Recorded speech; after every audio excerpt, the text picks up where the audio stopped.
গতকালকে আমরা এগুলো নিয়ে একটু নাড়াচাড়া করছিলাম। আজকে আমরা কি নিয়ে পড়াশোনা করব? ডিস্ট্রাকচারিং বলে একটা কনসেপ্ট আছে। ডিস্ট্রাকচারের নাম শুনছেন? ডিস্ট্রাকচারের এটা নিয়ে একটু পড়াশোনা করি। ধরেন আমার কাছে একটা অ্যারে আছে। অ্যারে প্রথমে ধরেন লেখা আছে অ্যাপল,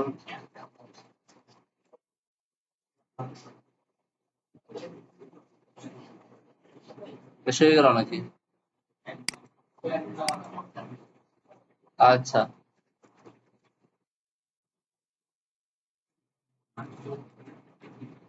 এরকম কিছু একটা আছে। এখন আমি চাচ্ছি কি যে এইখানে আমার যে ভ্যালু গুলো আছে এই ভ্যালু গুলোকে ভেরিয়েবলের ভিতরে নিয়ে আসতে। ভেরিয়েবলের ভিতরে যেমন let A is equal to অ্যারের প্রথমটা,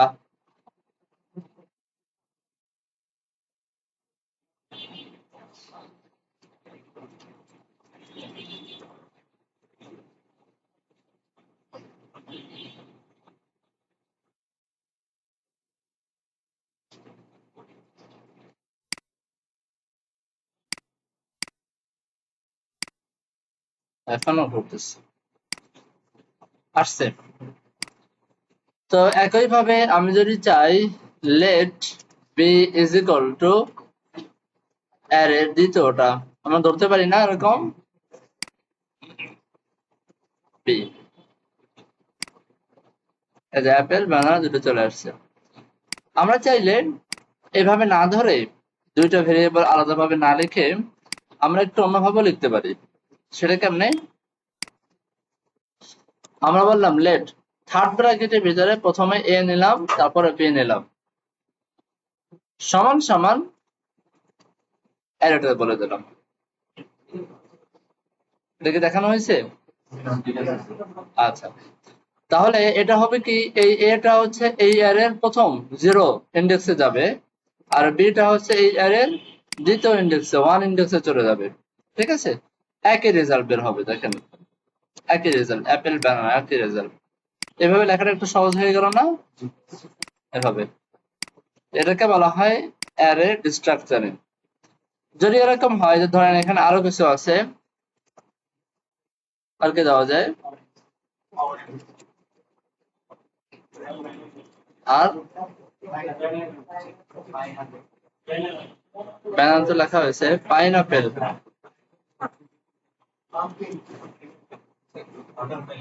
লিখলাম একটা কিছু। এখন আমি চাচ্ছি একটা দুইটা ধরলাম, এটা আর এটা ধরলাম, আমি চাচ্ছি বাকিগুলা অন্য একটা ভেরিয়েবলের ভিতরে চলে আসুক। এই দুইটা তো আসছে আসছে, বাকিগুলা অন্য অন্য কোনো ভেরিয়েবলের ভিতরে চলে আসুক। তাহলে আমাকে লিখতে হবে কমা দিয়ে use this split operator dot dot dot C. Dot dot dot C মানে হচ্ছে বাকিগুলাই সি এর ভিতরে চলে আসবে।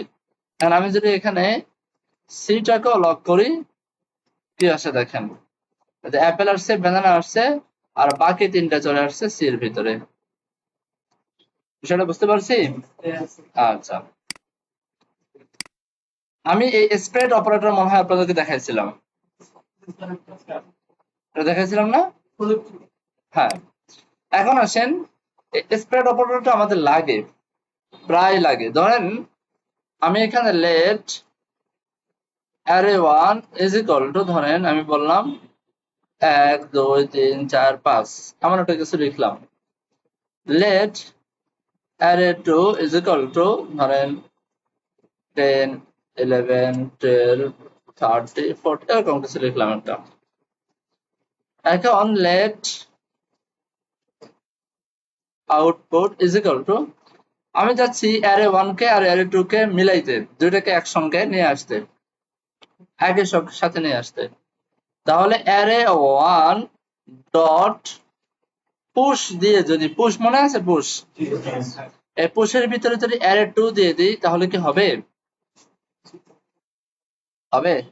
তাহলে কি হবে জানেন, এই টোটাল অ্যারেটা কপি হয়ে এই জায়গায় এমন ভাবে বসে যাবে, এমন বসে যাবে না। আমার উদ্দেশ্য কিন্তু এটা না, আমার উদ্দেশ্য হচ্ছে এর ভিতরে 10, 11, 12, 13, 14 এইগুলো বসানো। কিন্তু এখানে কি পুরো অ্যারে সহ সেট সহ চলে আসলো। আমরা দেখি যে আসলে আসে কিনা। আমরা লক করে আউটপুটটাকে, লক আউটপুট ওই,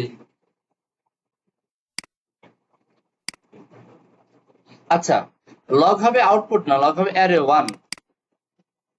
অ্যারে 1 এর ভিতরে তো পুশ করছি, তাই না? এইখানে দেখেন কি আসলো, ও 1, 2, 3, 4, 5 আর 6 নম্বরে কি পুরো অ্যারেটা চলে আসছে। আমি কি বোঝাইতে পারছি? পুশের ভিতরে কিন্তু আমি কখনো কোনো ফুল অ্যারে দিতে পারবো না। পুশের ভিতরে আমরা দিতে পারি একটা স্ট্রিং বা একটা ডাটা, যে ডাটাটা অ্যারের ভিতরের একটা ডাটা হিসেবে ঢুকে যাবে, এরকম দিতে পারি, তাই না? সেটা নাম্বার হতে পারে, স্ট্রিং হতে পারে, অন্য যা কিছু হতে পারে। তা আমার এখানে কিন্তু ঝামেলা হচ্ছে কি, আমার এখানে পুরা অ্যারেটা ধরে, পুরা অ্যারে সেটটা ধরে এর ভিতরে ঢুকে যাচ্ছে। তো এর থেকে বাঁচার জন্য আমি চাইলে কিন্তু এখানে ডট ডট ডট দিয়ে ফেলতে পারি। যখন ডট ডট ডট দিব তখন পুরো অ্যারেটা আর যাবে না, যাবে হচ্ছে অ্যারের ভিতরের ডাটাগুলা। বুঝে আসছে? এইবার দেখেন কি হলো, এই যে 1, 2, 3, 4, 5, 10, 11, 12, 13, 14 চলে আসছে। বুঝে আসছে? আচ্ছা, তো এরকম স্প্রেড অপারেটরের অনেক ব্যবহার আছে, এগুলো দিয়ে আমরা অনেক কাজ করতে পারি। উদাহরণস্বরূপ আর একটা উদাহরণ দেখে, হ্যাঁ, আমি একটা ফাংশন বানাই, ধরেন ABC first bracket second bracket, আমি এখানে লক করে দেব কিছু একটা। আমি এইখানে ধরেন A B C তিনটা প্যারামিটার এখান থেকে রিসিভ করব, তিনটা প্যারামিটার। আমি এখানে লক A B C তিনটা প্যারামিটার এখানে আমি লক করে দিলাম। এখন এটাকে যদি রান করি, আনডিফাইন আনডিফাইন আনডিফাইন, কারণ আমি কোনো কিছু পাঠাই নাই।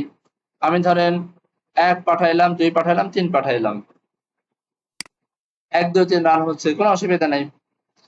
এখন সিচুয়েশন যদি এরকম ঘটে যে আমি আসলে এখানে কয়টা আর্গুমেন্ট পাস করব আমি জানি না, কয়টা আর্গুমেন্ট আমার পাস করা লাগবে এটা আসলে আমি জানি না, কখনো 2টা, কখনো 3টা, কখনো 5টা, হ্যাঁ, একাধিক আর্গুমেন্ট পাস করার প্রয়োজন হতে পারে। তো সেক্ষেত্রে আমরা এই জায়গায় এইভাবে না ধরে আমি চাইলে ডট ডট ডট এরপরে ধরেন এরকম লিখলাম কিছু একটা। তাহলে এইবার যদি আমি এখানে পি রেখি, তাহলে হবে কি, এখানে আমি যে কটা আর্গুমেন্ট পাঠাই না কেন সেগুলোকে অ্যারে আকারে এই পির ভিতরে ঢুকাই দিবে। বুঝতে পারছি ভাই? এই যে দেখেন 1, 2, 3 চলে আসছে। আমি চাইলে এখানে আরো আর্গুমেন্ট পাঠাইতে পারি, 4, 5 ইত্যাদি, আমি আরো আর্গুমেন্ট পাঠাইতে পারি। এই যে চলে আসছে। আমি কি বিষয়টা বুঝাইতে পারছি? আচ্ছা, আমি যদি এখানে ধরেন লিখলাম এ, তারপরে বি, এরপরে এইভাবে দিলাম, আর এখানে লিখলাম এ বি এরপরে পি, কি আসবে বলেন তো এবার?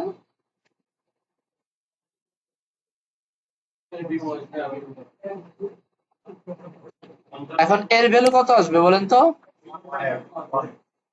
1, বির ভ্যালু 2, আর পির ভ্যালু বাকিগুলা দেখি তো আসে কিনা। 1, 2 এবং 3, 4, 5 পারা গেছে। আচ্ছা ইনশাআল্লাহ। আচ্ছা, আর একটা জিনিস দেখা এখানে, এটাকে কমেন্ট করি। আমরা ধরেন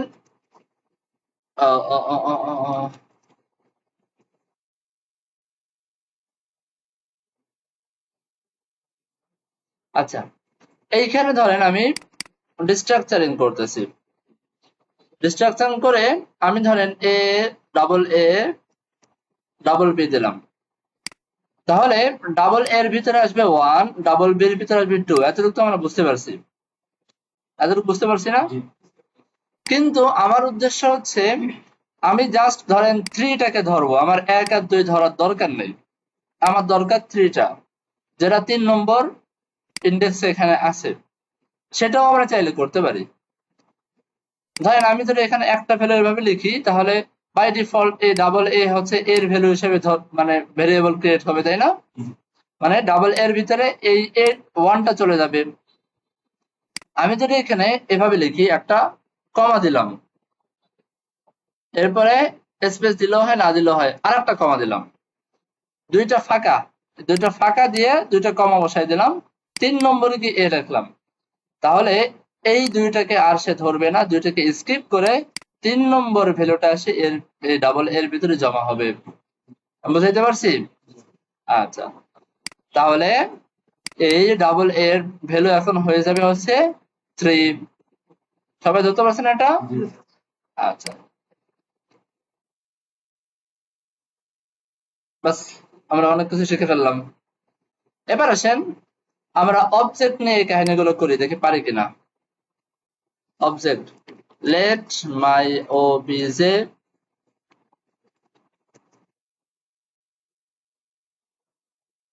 নেম, ধরেন my name, email, email@email.com, address, কিছু একটা লিখলাম। আমরা চাইলে অবজেক্টটাকেও রিস্ট্রাকচারিং করতে পারি, অবজেক্টকেও রিস্ট্রাকচারিং করা যায়। কিভাবে? আমি এখানে বললাম লেট, এইভাবে একটা সেকেন্ড ব্র্যাকেট দিলাম, দিয়ে বললাম name email is equal to my object. দেখেন তো বুঝলেন কিনা? তাহলে এগুলো তো ছিল অবজেক্টের কি, তাই না? অবজেক্টের কি ছিল, আমি কি গুলোকে ভেরিয়েবল আকারে তৈরি করে ফেললাম। এখন নেম একটা ভেরিয়েবল, ইমেল একটা ভেরিয়েবল, যার ভিতরে এই অবজেক্টের কি গুলো এসে জড়ো হবে।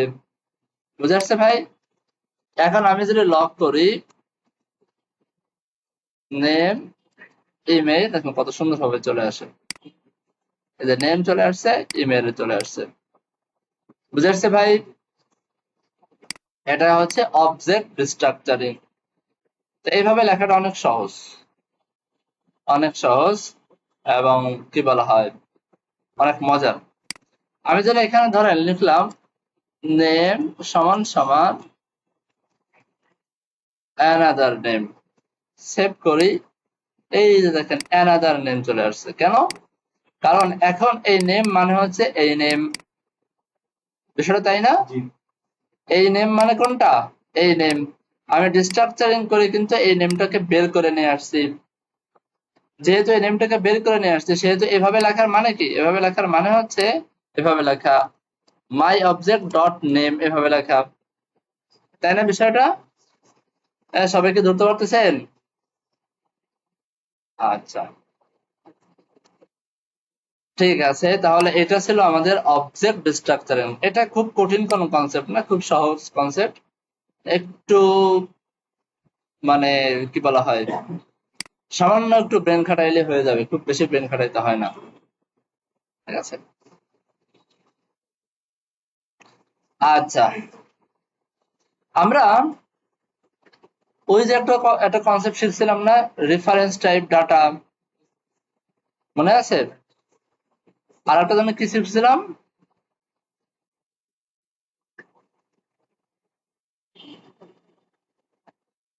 আর একটা কি শিখছিলাম?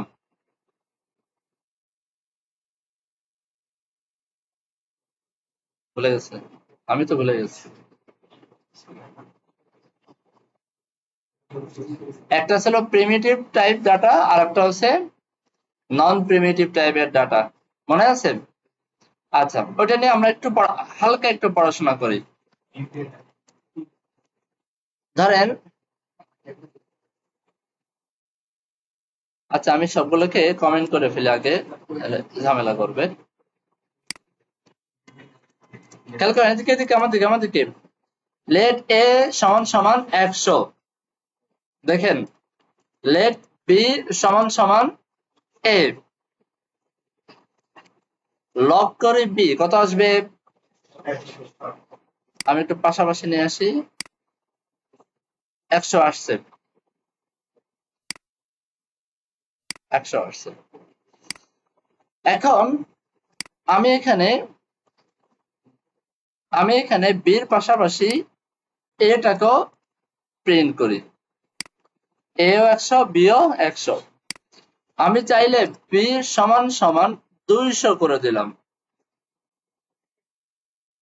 তাহলে বীর প্রথমে বীর ভ্যালু দিয়েছিলাম কত? 100। এখন বীর ভ্যালু করে দিলাম কত? 200। সেই হিসাবে এর ভ্যালু আগে যেটা দিয়েছিলাম সেটাও ঠিক আছে, রয়ে গেছে, আবার বি ভ্যালুটা রিঅ্যাসাইন হয়ে 200 হয়ে গেছে। ঠিক আছে, এটা কেন হলো? আমি ধরেন এর বীর ভ্যালু দিয়েছিলাম এ, মানে বিটাকে আমি এ করে দিয়েছিলাম, সেই হিসাবে বিটা যদি চেঞ্জ করি তাহলে এটাও কিন্তু লজিক্যালি চেঞ্জ হয়ে যাওয়ার কথা ছিল, তাই না? বোঝেন নাই মনে হয়। আমি এ কে বললাম 100 আর বি কে বললাম এ, এখন তার মানে হচ্ছে এও যা বিও তাই। সেই হিসেবে বি কে যদি আমি 200 করে দিই, এ বির ভ্যালু যদি 200 করে দিই, তাহলে এটাও কিন্তু চেঞ্জ হয়ে যাওয়ার কথা ছিল, কারণ এ আর বি তো সমান, সেম জিনিস। কিন্তু হবে না, কেন হবে না? কারণ এগুলো হচ্ছে প্রিমিটিভ ডাটা টাইপ। তার মানে প্রত্যেকটা ডাটার জন্য, প্রত্যেকটা ভেরিয়েবলের জন্য ইন্ডিভিজুয়ালি মেমোরিতে একটা জায়গা তৈরি হচ্ছে। বুঝতে পারছি ভাই? মেমোরিতে প্রত্যেকটার জন্য আলাদা আলাদা জায়গা তৈরি হচ্ছে।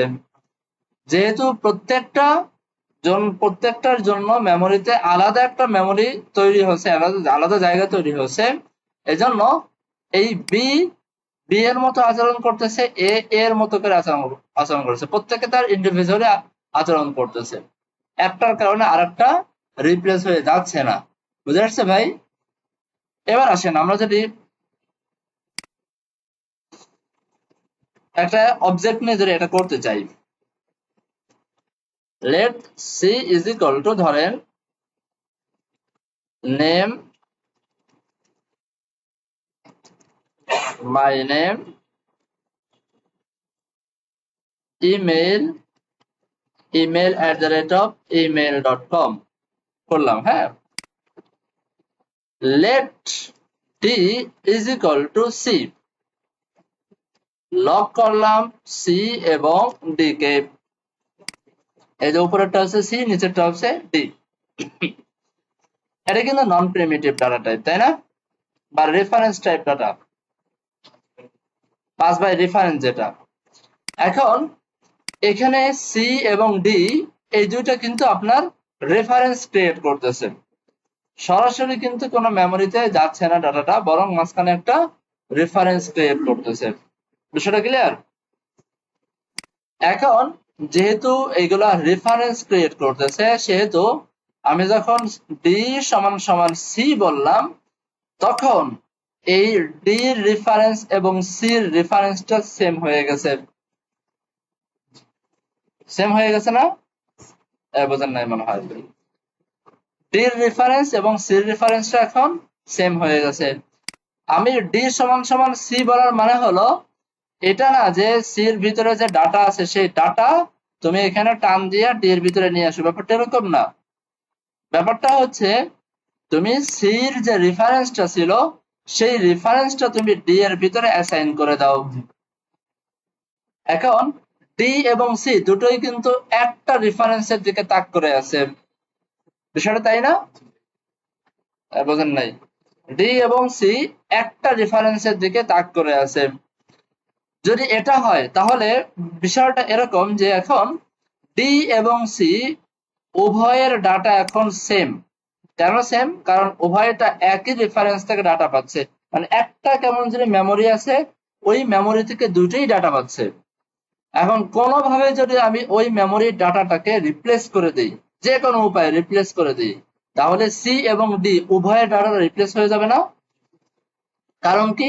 দুটো রেফারেন্স সেম। রেফারেন্স যেহেতু সেম, সেহেতু ওই মেমোরি থেকে যে ডাটাগুলো পাচ্ছে, ডাটাটা দুটোই কিন্তু সেম ডাটাটা পাচ্ছে। আমি মেমোরির ডাটাটাকে যদি কোনো কারণে রিপ্লেস করে দিই, কোনো ভাবে যদি রিপ্লেস করে দিই, দুটোই রিপ্লেস হয়ে যাবে। যেমন ধরেন আমি এখানে বললাম যে ভাই তুমি সি এর নেম যেটা সেটা করে দাও অ্যানাদার নেম করে দাও, সেভ করি। আমি সি তে অ্যানাদার নেম করলাম, ডি তে কেন অ্যানাদার নেম হয়ে গেল? ডিটা চেঞ্জ হয়ে গেছে না? আমি কিন্তু ডি কে চেঞ্জ করি নাই, শুধু সি কে চেঞ্জ করছি। ডি কেন চেঞ্জ হলো? কারণ সির রেফারেন্স এবং ডি এর রেফারেন্সটা সেম, একই জায়গায়। এমনকি আমি এখানে সির রেফারেন্স চেঞ্জ করলাম না, আমি এখানে ডি রেফারেন্স মানে ডি ডাটা চেঞ্জ করলাম, ডি ডট নেম বললাম, ডি ডট নেম, ডিসি হয়ে গেছে, ডি ডট নেম করলাম, তাও দেখেন দুটোই চেঞ্জ হয়ে গেছে। কেন চেঞ্জ হয়েছে? কারণ দুটো রেফারেন্স সেম। যেহেতু রেফারেন্স সেম, আমি কোনো কারণে ডাটার ভিতরে চেঞ্জ যদি করি, কারণ ওই একই মেমোরির ডাটাই তো দুইটা ভেরিয়েবল পাচ্ছে, দুইটা ভেরিয়েবলে কিন্তু একই ডাটার রেফারেন্সটা ধরে রাখছে। এখন ডাটা বেজে ডাটা চেঞ্জ হয়ে গেলে দুটোই চেঞ্জ হয়ে যাবে, বিষয়টা তাই না? আর আগে যেটা করছিলাম এখানে কিন্তু দুইটা রেফারেন্স তৈরি হয়েছিল আলাদা ইন্ডিভিজুয়ালি, মানে এটা আলাদা আলাদা ভাবে তৈরি হয়েছিল, দুইটার জন্য মেমোরিতে আলাদা আলাদা জায়গা তৈরি হয়েছিল। বুঝে আসছে ভাই? আমি যখন এখানে নাম্বার দিয়েছিলাম a সমান সমান 100, আবার b সমান সমান যখন করছিলাম a, তার মানে এটা না যে এর যে ডাটাটা ডাটাবেজে এর জন্য যে 100 রাখছিলাম ওই 100র দিকে b টা তাকায় আছে, ব্যাপারটা এরকম না। b কে যখন আমি b সমান সমান যখন a করলাম, তখন b এর জন্য আলাদা একটা জায়গা মেমোরিতে তৈরি হয়ে গেছিল। কেমন জানি মেমোরিতে দুইটা 100 100 বসে গেছিল, এক 100 এর জন্য আর এক 100 b এর জন্য। ক্লিয়ার?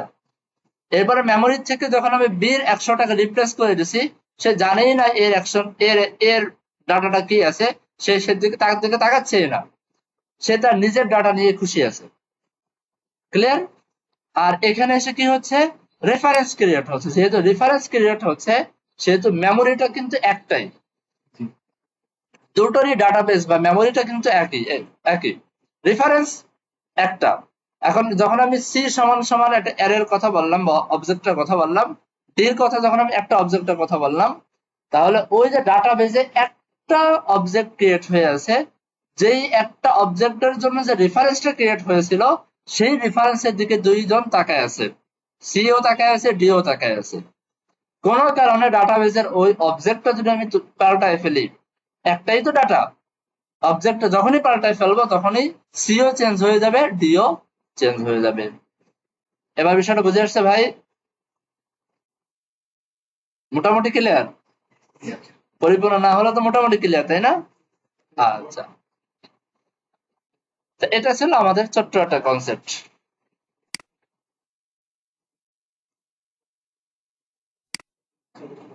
আসেন আর একটা ফাজলামি কনসেপ্ট আমরা শিখি।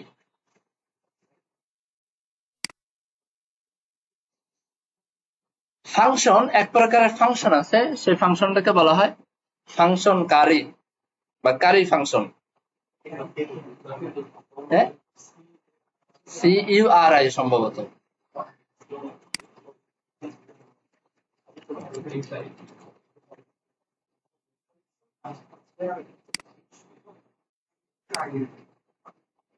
আচ্ছা, নেট এত ডিস্টার্ব করতেছে কেন?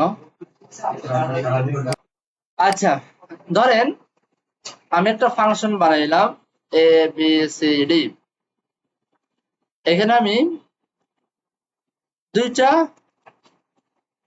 প্যারামিটার নিলাম। হ্যাঁ, আমি রিটার্ন করে দিলাম এই দুইটা প্যারামিটার, তখন আমি রিটার্ন করলাম a প্লাস বি, রিটার্ন করলাম। এখন লগ করতে গিয়ে ABCD আর এখানে করলাম 10 আর করলাম 20, আসছে না 30? এই ফাংশনটাকে একটু ঘুরায় পেঁচায় লেখা যায়, একটু ঘুরায় পেঁচায় লেখা যায় আর কি। কেমনে? দেখেন কেমনে। ফাংশন AB নিলাম, এখানে আমি এটাকে ধরলাম, রিটার্ন করব আরেকটা ফাংশন, সেখানে সিডি, আচ্ছা এটার একটা নাম দেই, সিডি ফাংশন সিডি। এখানে আমি বিটাকে ধরলাম, একটা ফাংশনের ভিতরে আরেকটা ফাংশন রিটার্ন করলাম। এইখানে এসে ফাইনালি আমি রিটার্ন করলাম এ প্লাস বি, তাই না? এ প্লাস বি। এখন এটাকে আমি কল করব কিভাবে? এটাকে আমি যদি এখানে এ বি এভাবে কল করে দিই, যদি 10 দিয়ে দিই, ভিতরের ফাংশনটা আমাকে রিটার্ন করে দিচ্ছে, ভিতরে ফাংশন দিয়ে দিচ্ছে না? আচ্ছা, কারণ এতটুকু কল করার মাধ্যমে আমাকে জাস্ট একটা ফাংশন বডি দেওয়ারই কথা, কারণ রিটার্ন হিসাবে আমি একটা ফাংশন দিয়েছি। আচ্ছা, তার মানে এতটুকু রান করার পরও আমার কাছে একটা ফাংশন আছে। আচ্ছা, এটাকে এভাবে করলে আবার লেট ভেরিয়েবলের নাম নিতে নিতে আর খুঁজে পাচ্ছি না নাম, এভাবে করলাম 10 আর এখানে করলাম টেস্ট, একই তো কথা আসছে। এতটুকু কল করার মাধ্যমে আমাকে আরেকটা ফাংশন দিয়ে দিয়েছে, আমি এইখানে এসে আবার এটাকে কল করতে পারি। এইবার দেখেন 30 চলে আসছে, বুঝতে পারছেন? হ্যাঁ হ্যাঁ। আচ্ছা দেখেন আবার বোঝাই, এই যে দেখেন এ বি একটা ফাংশন, তাই না? এতটুকু তো বুঝছেন, এ বি একটা ফাংশন। তো এই ফাংশনটা রিটার্ন করতেছে একটা ফাংশন, আর আমরা জানি ফাংশনের ভিতরে যা খুশি তাই রিটার্ন করা যায়, তাই না? সেই হিসাবে আমি একটা ফাংশন রিটার্ন করে দিছি। সেজন্য আমি যদি এ বি কে কল করি, এ বি একটা প্যারামিটার চাই, ঠিক আছে, আমি একটা প্যারামিটার দিলাম, আর্গুমেন্ট পাস করে দিলাম এখানে। তো এতটুক আর্গুমেন্ট পাস করার পরে এ বি কে যখন রান করলাম, সে আমাকে এই রিটার্ন ভ্যালুটা দিয়ে দিল, রিটার্নের ভিতরে যা আছে তাই আমাকে ধরে দিয়ে দিয়েছে। এই যে দেখেন সিডি, তার ভিতরে বি, রিটার্ন এ প্লাস বি, পুরা ফাংশন বডি আমাকে দিয়ে দিয়েছে, তাই না? তার মানে এতটুক কাজ করার পরে আমার হাতে একটা ফাংশন আছে, একটা ফাংশন বডি আছে, বুঝতে পারছেন? আচ্ছা, যেমন আমরা যদি এখানে শুধু এবি লিখতাম, কল না করতাম, তাহলে আমাকে পুরো একটা ফাংশন বডি দিয়ে দিত না? ফাংশন বডি দিত। তো কল করার কারণে আমাকে প্রথম ফাংশনটা রান হয়ে ভিতরের ফাংশন বডিটা দিয়ে দিচ্ছে। এখন ভিতরের ফাংশন যদি রান করতে হয়, আবার এখানে একটা ফার্স্ট ব্র্যাকেট দিতে হবে। এই ফার্স্ট ব্র্যাকেটের মানে হচ্ছে এই ফাংশনটা রান হবে, তাই না? তো এই ফাংশনের এখানে আমরা 20 বসায় দিলাম, সেভ করি, এই যে এবার আসছে। এখানে ফাংশনের নামটা না দিলেও কাজ করার কথা, এভাবেও কাজ করবে। এটা হচ্ছে সেকেন্ড ফাংশনের, দ্বিতীয় ফাংশনের।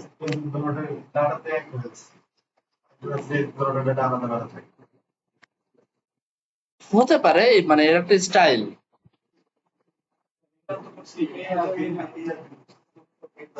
এখানে দেখেন এটা রিটার্ন করছি, আমি এ বি কে যদি কল করি তাহলে তার ভিতরে ইমিডিয়েট রিটার্ন কোনটা? এটা না? এতটুক রিটার্ন করছি, এই ফাংশনটা চলে আসছে, এতটুক কল করার মাধ্যমে এই ফাংশনটা চলে আসছে। তো এই ফাংশনটা কল করার জন্য আবার এই যে ফার্স্ট ব্র্যাকেট দিলাম, ঠিক আছে? এই ফার্স্ট ব্র্যাকেট দেওয়ার মাধ্যমে এই ফাংশনটা কল হচ্ছে। সেটা ভিতরে যা করি না করি সেটা ভিন্ন জিনিস। আচ্ছা, এইখানে এই এটা তো আপনার এর প্যারেন্টের এই যে এটা, আর এখানে শুধু বি, শুধু বি। এই প্যারেন্ট থেকে এই 10 পাচ্ছে, আর সে নিজের কাছ থেকে 20 পাচ্ছে, দুইটা মিলে সে 30 বানাচ্ছে, বুঝতে পারছেন? প্রথমবার রিটার্ন করে কিন্তু 10টা কেন রিটার্ন হয় নাই? এই 10 চলে গেছে এই এর কাছে, আর এই 20 চলে গেছে এই বির কাছে। হ্যাঁ, ফার্স্ট ব্র্যাকেট দেওয়ার আগে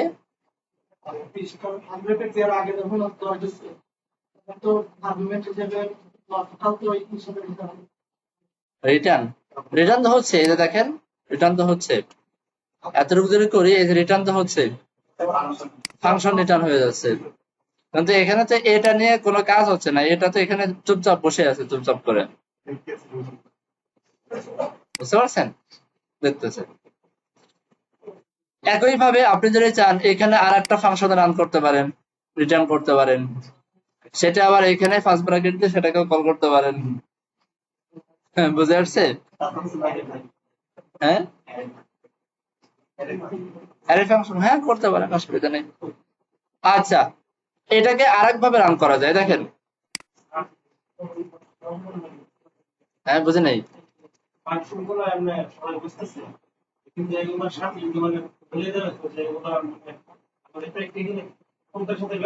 তো প্রজেক্ট দেখাইতে হবে। প্রজেক্ট ছাড়া তো আর এটা প্র্যাকটিক্যালি বোঝানোর কোনো সিস্টেম নাই।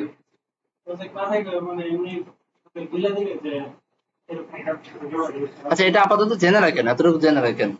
হ্যাঁ, এটা করাইতে গেলে আনুষঙ্গিক আরো অনেক কিছু করতে হবে, এইচটিএমএল সিএসএস, মানে একটা প্রজেক্ট হয়ে যাবে। প্রজেক্ট ছাড়া তো আসলে রিয়েল লাইফ দেখানোটা মুশকিল, বুঝতে পারছেন? আচ্ছা, দেখেন এখানে এটাকে আরেকভাবে রান করা যায়। ধরেন আমি বললাম let test is equal to T A B, তাই না? এ বি, আর এখানে আমি 10 দিয়ে দিলাম। ওকে, এখন এই টেস্টটা কি বলেন তো? এই টেস্টটা কি কোনো নাম্বার না অবজেক্ট না ফাংশন?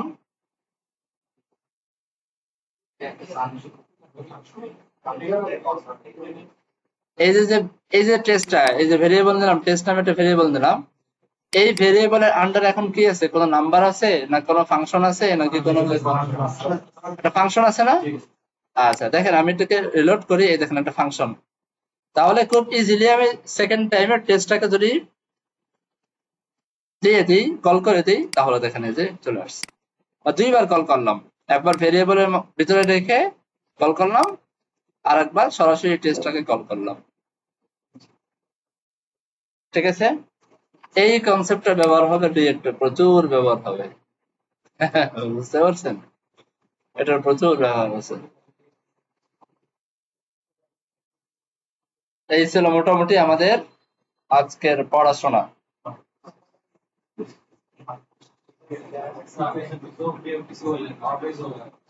না না, এই যে করছি, এই যে যোগ বিয়োগ করছি। আচ্ছা, ফাংশন কারেন্টটা খুব বেশি ব্যবহার হয় না। ফাংশন কারেন্টটা ব্যবহার হয় হলো আপনার বিভিন্ন প্লাগইন টাগইন বানাইতে বা বিভিন্ন প্যাকেজ ট্যাকেজ বানাইতে গিয়ে তখন তৈরি হয়। এবং নর্মালি ফাংশন কারেন্টটা আমরা খুব বেশি ব্যবহার করি না, এটা নিয়ে ভয় পাওয়ার কিছু নেই। খুব বেশি এটা আমরা ব্যবহার করি না। হ্যাঁ, করে যে অপশন, হাজার অপশন আছে, এটা প্রোগ্রামিং ল্যাঙ্গুয়েজ, বুঝতে হবে। আচ্ছা, আসছে। আপনাদের জাভাস্ক্রিপ্ট সব শিখে ফেললেন, এখন আর কি করার কোন তো? আরো শিখবেন জাভাস্ক্রিপ্ট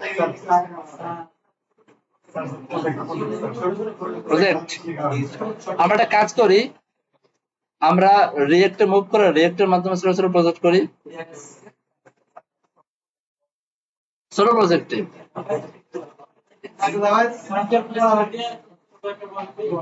হ্যাঁ হ্যাঁ,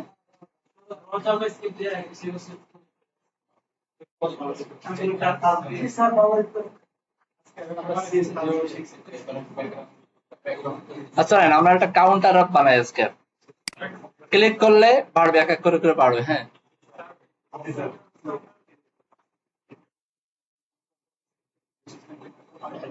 করেন আমরা তাহলে। জি,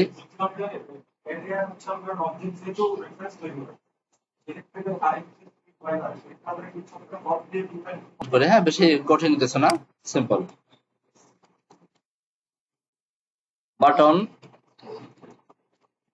আইডি ইনক্রিমেন্ট প্লাস দিয়ে দিই,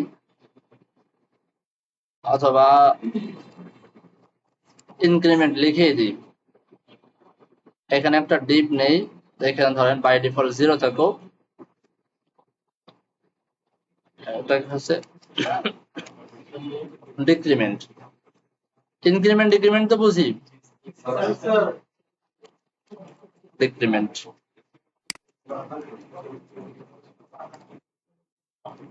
container makes auto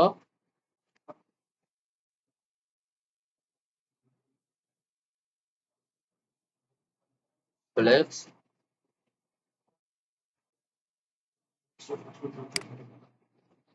increment decrement আসছে তো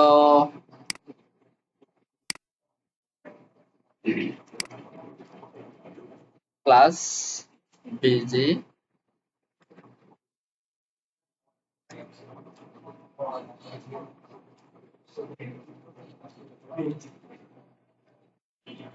test white আর কি দেওয়া যায়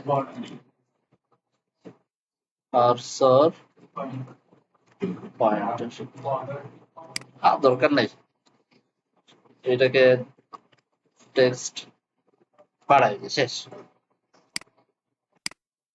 বাস ইনক্রিমেন্ট ডিক্রিমেন্ট এখন ইনক্রিমেন্টে ক্লিক করলে বাড়বে আর ডিক্রিমেন্টে ক্লিক করলে কমবে সিম্পল হিসাব আচ্ছা তাহলে এবার আমরা এটাকে করি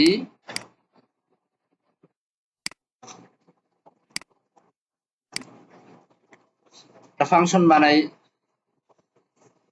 বললাম let count is equal to 0 হতে পারে আচ্ছা লেট ধরেন count div is equal to document dot get element by id এটাকে একটা div এর id দেই count div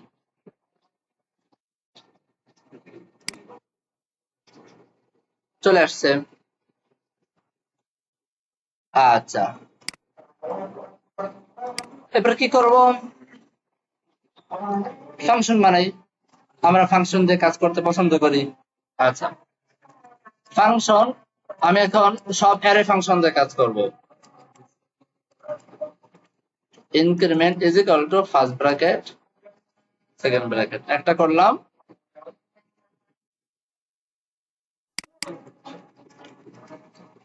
ডিক্রিমেন্ট করলাম একটা ঠিক আছে ইনক্রিমেন্টের ভিতরে কি করব আমরা যে যদি ইনক্রিমেন্টে ক্লিক করা হয় তাহলে এই যে কাউন্ট ডিভ যেটাকে আমরা ধরলাম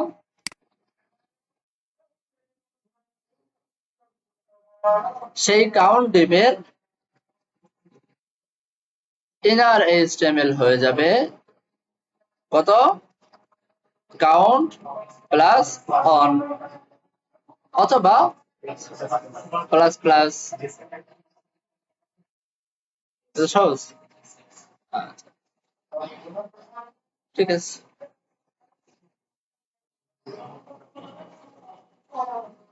ঠিক ডিক্রিমেন্টের ভিতরে কি হবে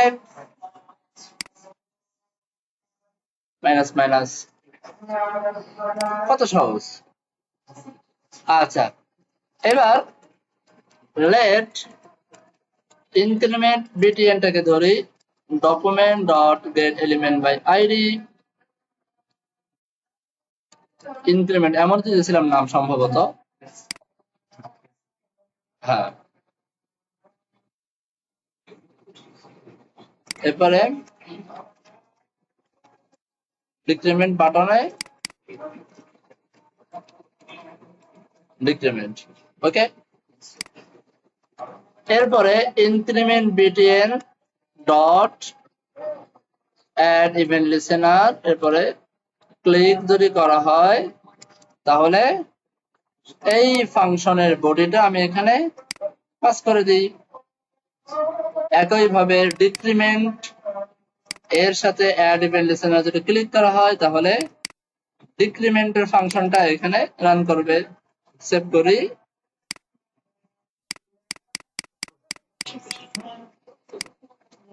প্রথম ক্লিকে কিছুই হচ্ছে না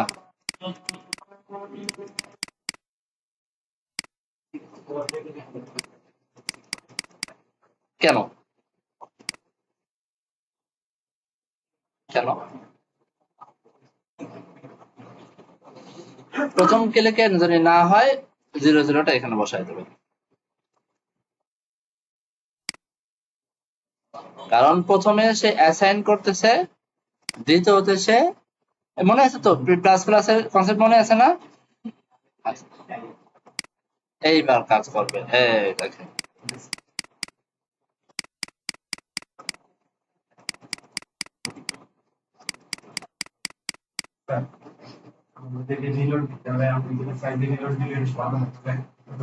আচ্ছা, তাহলে এটাকে হচ্ছে আপনার লোকাল স্টোরেজে সেভ করতে হবে, লোকাল স্টোরেজে। তা লোকাল স্টোরেজের কাজটা আমি পরে দেখাবো ইনশাল্লাহ, পরে এক সময় দেখাবো।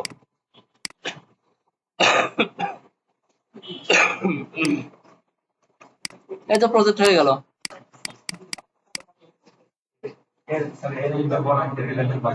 হ্যাঁ, কতগুলো কোড করা লাগছে, রিয়েক্টে করলে তো এত কোড করা লাগতো না, আমাদের কষ্ট কম হইতো।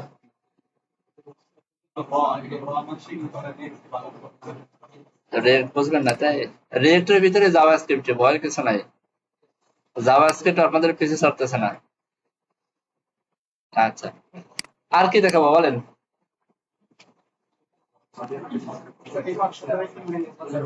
হ্যাঁ, এটাকে ইনলাইনের ভিতরে বসাবেন তাই? আচ্ছা,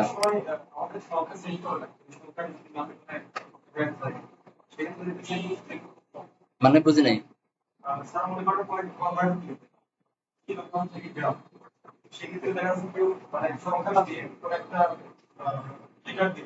আচ্ছা আচ্ছা আচ্ছা, বুঝতে পারছি। এটা হলো একটা কিওয়ার্ড আছে টাইপ অফ। হ্যাঁ, টাইপ অফ। এই যে লক করেন, লক করে type of speech COUNT count, এটা টাইপ অফটা আপনি লক করতে চান, দেখেন চলে আসবে নাম্বার। খেয়াল করছেন?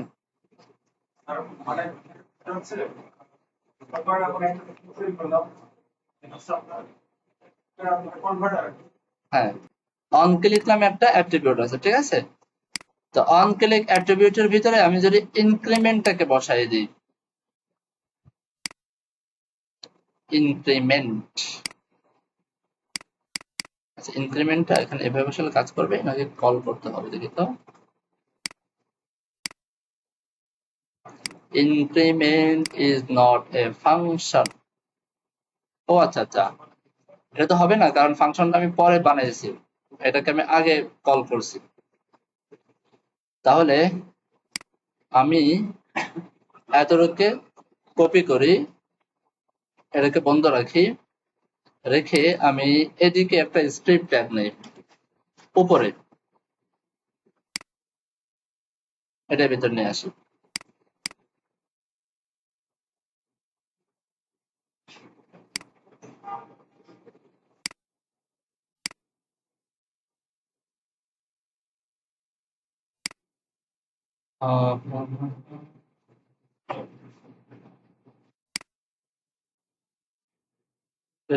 ইনক্রিমেন্ট,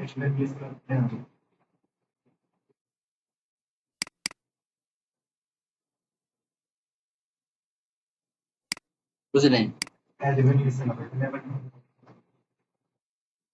ইনার স্ট্যামিনার সমস্যা করতেছে, দেখি তো। এখানে আমি একটা লগ করে দেখি, লগ কাউন্ট ডিপ, এই যে নাল আসতেছে, নাল আসতেছে।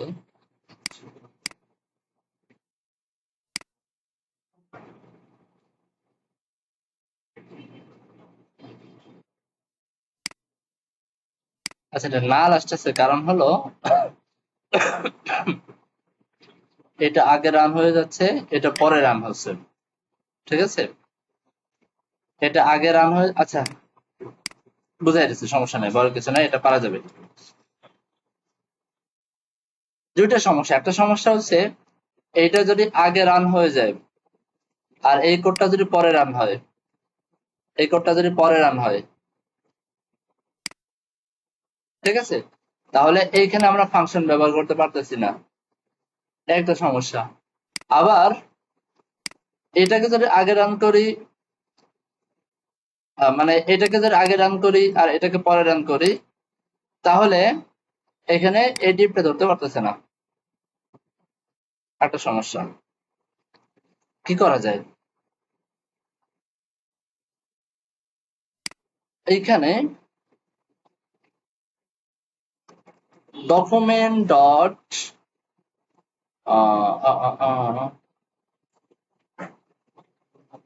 অ্যাড ইভেন্ট লিসেনার, লোড বলে একটা অ্যাড ইভেন্ট লিসেনার আছে, লোড।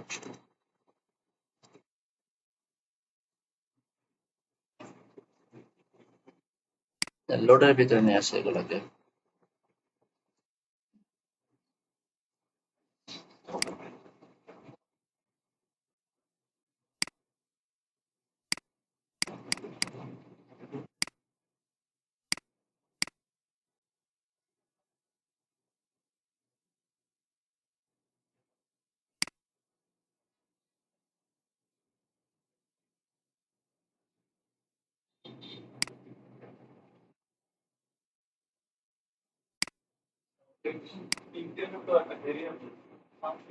ইনক্রিমেন্ট, হ্যাঁ হ্যাঁ হ্যাঁ, ভেরিয়েবল না, এটা তো ফাংশন।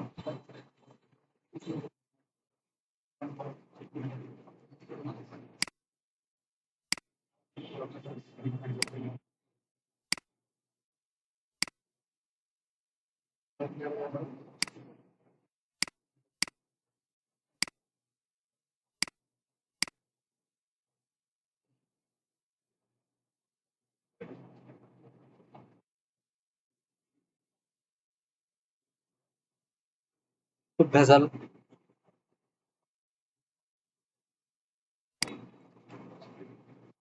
স্ক্রিপ্টটাকে যদি আমি এর পরে লিখি,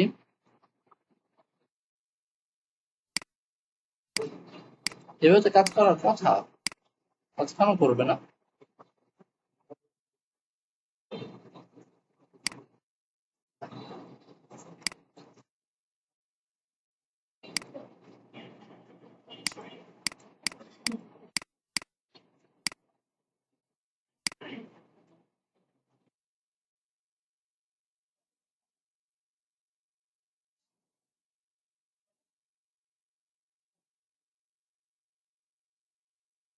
এবার কাজ করছে না?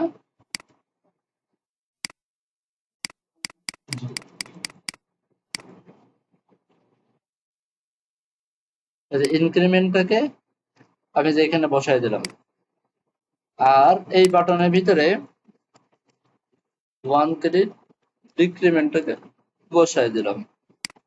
এভাবে কাজ করার কথা নরমালি। এবার কাজ করছে। মানে HTML এর পরে এগুলোকে লোড করতে হবে, এই HTML গুলোর পরে এই কোডগুলোকে লোড করতে হবে, তাহলে কাজ করবে।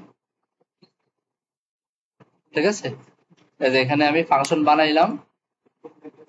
আচ্ছা, এটাকে আমি সেভ দিয়ে রাখি।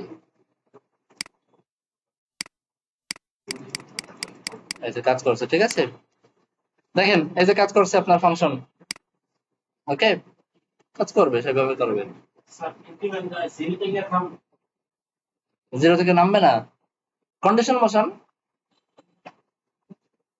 এখানে কন্ডিশন বসান, if count not is, count যদি জিরো থেকে বেশি হয়, না এখানে না, ডিক্রিমেন্ট ডিক্রিমেন্ট,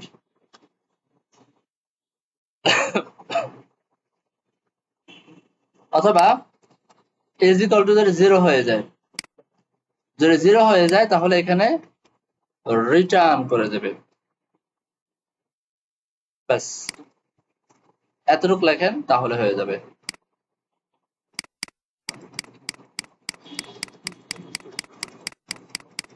আর কাজ করবে না, ঠিক আছে। হ্যাঁ, শুধু কাজ করবে। অথবা এখানে কন্ডিশন আরো বসাইতে পারেন, নট ইকুয়াল টু যদি জিরো হয় তাহলে এটা কাজ করবে।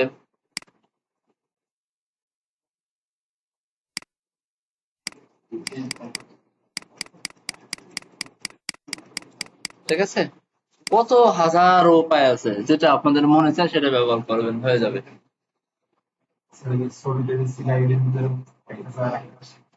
স্লাইডার স্লাইডার মানে তো ভেজাল আছে, অনেক কাজ করা লাগে এখানে, অনেক কাজ করা। এটা হচ্ছে আপনার পজিশন গুলো অ্যাবসলিউট করে ধরে ধরে যখন ক্লিক করবেন তখন পুরো সেকশনটাকে ধরে ধরে ক্যালকুলেশন করে এখন চাপায় চাপায় আনতে হয়। আচ্ছা, একটা প্রজেক্ট হলো, আর কি বলেন? ছোট্টটা প্রজেক্টের নাম বলেন, আরেকটা দেখাই। আমরা বিভিন্ন প্রশ্ন ক্লিক করলে প্রশ্নের উপর বিষয়টা দেখায় একটা সংক্ষিপ্ত আচ্ছা, বুঝতে পারছি।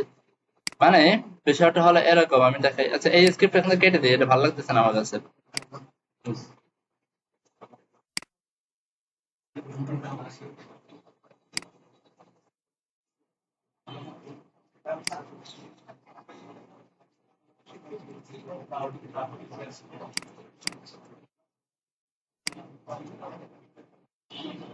আগের অবস্থায় ফিরে আসলাম।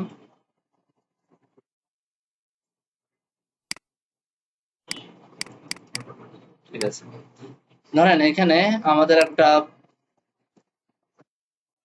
বাটন ক্লিক টু শো এরকম কিছু একটা আসছে, তাই তো? আর এখানে একটা একটা প্যারাগ্রাফ ট্যাগ আছে,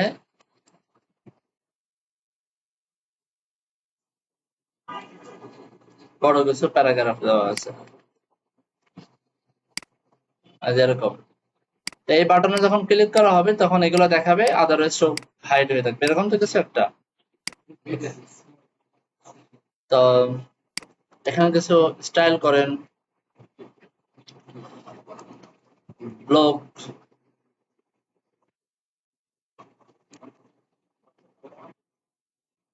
কিছু একটা করেন।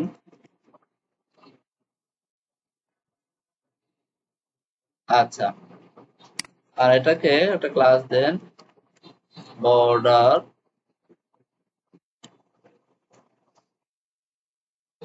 হালকাটাই করে দিই। এটা আসলো না?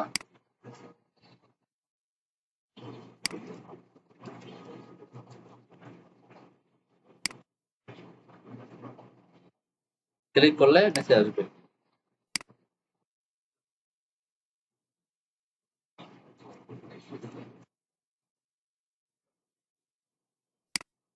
এরকম তো ক্লিক করলে এটা শো করবে।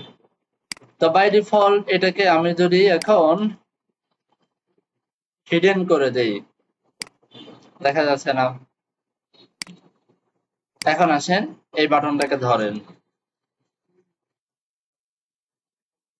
এর নাম দিলাম টগলার, আর এটাকে নাম দিলাম হচ্ছে কন্টেন্ট। আচ্ছা,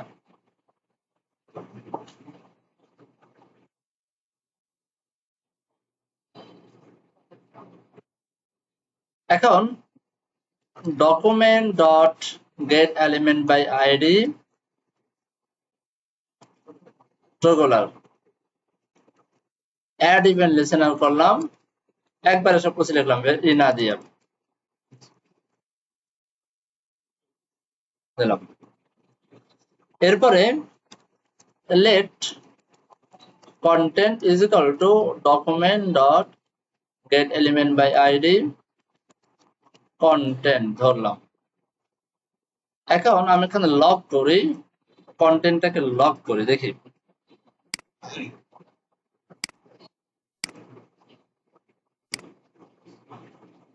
আসে নাই। আচ্ছা, ক্লিক না করলে তো আসবে না, আসছে। এখন এটার সিএসএস ধরা যায়, জানেন তো? সিএসএস কোন একটা এলিমেন্টের সিএসএস টাকে ধরা যায় কিভাবে? স্টাইল ধরলাম, style style dot display, style dot display যখন দিব তখন এই ডিসপ্লে আবার গায়েব, কিছুই নেই। আমি যদি সমান সমান যদি করি ব্লক, চলে আসছে। আচ্ছা, হিডেন দিয়া ডিসপ্লে নান করে আনছে, সে ডিসপ্লেটা কোথায় চলে গেল? হ্যাঁ হ্যাঁ হ্যাঁ, বুঝি নাই।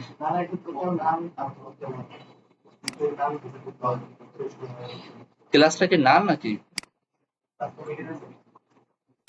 ক্লাসটা কি নান?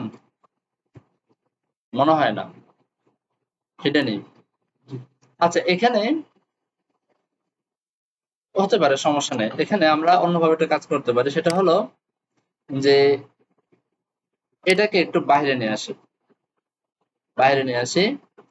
আর এটাকে এখান থেকে আমি আর হিডেন মিডেন করবো না, এখান থেকে যেমন আছে তেমনই থাকবে, ওপেন হয়ে থাকুক, ঠিক আছে। এখান থেকে সিএসএস, এখান থেকে জাভাস্ক্রিপ্টের মাধ্যমে আমি content dot style dot display is equal to আমি করে দিলাম হচ্ছে নাম, ডিসপ্লে নাম করে দিলাম এখান থেকে, ঠিক আছে। তাহলে চলে গেল, ক্লিক করলে চলে আসতেছে। এবার ক্লিক করার আগে আমি একটু চেক করবো এখান থেকে যে ডিসপ্লেটা কি আছে, নাম দেওয়া আছে না বা কি দেওয়া আছে, এটা আমি একটু চেক করবো। ক্লিক করলে এই যে নাম দেখাচ্ছে,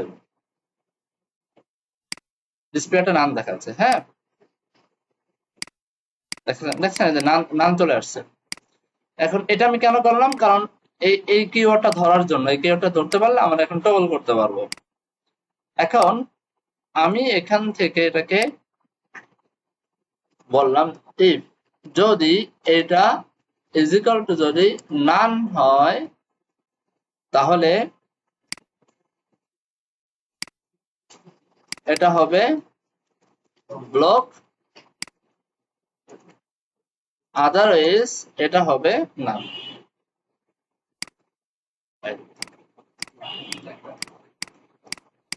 এরকম তো কিছু একটা।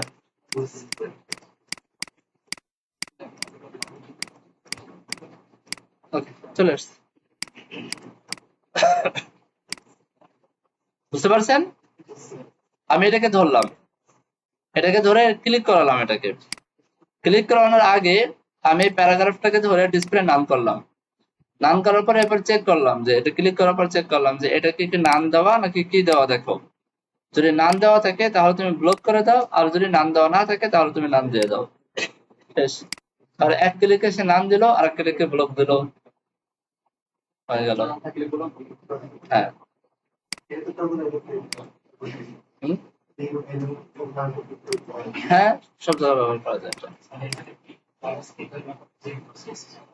হ্যাঁ, যে কোনো সিএসএস করা যায়। আপনি চাইলে এখানে একটা ক্লাস দিয়ে সে ক্লাসের উপরেও আপনি সিএসএস অ্যাপ্লাই করাইতে পারেন, ক্লাস, ঠিক আছে, একটা ক্লাস দিয়ে ক্লাসের মধ্যে, যেমন ধরেন এখানে আমরা এটাকে একটু স্কিপ করি, এটাকে আমি বন্ধ রাখি, বন্ধ রেখে যে এখানে আমরা হিডেন দিয়ে করেছিলাম, মনে আছে, হিডেন, হিডেনের মাধ্যমে হিডেন হয়ে গেছে। হ্যাঁ, আপনি এটা তো করতে পারেন। আমি এতটুকু নিয়ে আসি, আর এতটুকু ক্লোজিংটা নিয়ে আসি,